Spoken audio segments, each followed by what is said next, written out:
হাদিকে আপনারা স্তব্ধ করতে চাইবেন, লক্ষ কোটি হাদি নেমে আসবে রাস্তায়। আমাদের একজন ভাই, জুলাই সহযোদ্ধা, একজন অসীম সাহসী বীর শরীফ ওসমান হাদি, যিনি ইনকিলাব মঞ্চের মুখপাত্র এবং যিনি ঢাকা ৮ আসনের একজন ক্যান্ডিডেট, তাকে প্রকাশ্য দিবালোকে ঢাকার বুকে গুলি করে হত্যা করার চেষ্টা করা হয়েছে। আলহামদুলিল্লাহ আমরা যা বলতে পারি, তিনি সিঙ্গাপুরে গেছেন এবং যতটুকু খবর আমাদের কাছে আছে, তার শ্বাস প্রশ্বাস স্বাভাবিক হয়ে আসছে, তার হৃদস্পন্দন স্বাভাবিক হয়ে আসছে। আমরা সবাই তার দ্রুত সুস্থতা কামনা করি এবং একই সাথে যারা আমাদের বুক বরাবর গুলি করতে চাচ্ছেন, আপনারা ভুলে যাচ্ছেন গত জুলাই মাসে আমরা স্লোগান দিয়েছি, বুকের ভেতর অনেক জ্বর, বুক পেতেছি গুলি কর।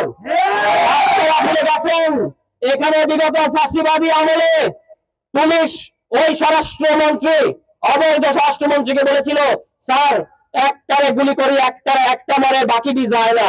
আমরা যাওয়ার জন্য আসি নাই, আমরা আপনাদেরকে বলতে চাই, এক হাদিকে আপনারা স্তব্ধ করতে চাইবেন, লক্ষ কোটি হাদি নেমে আসবে রাস্তায়।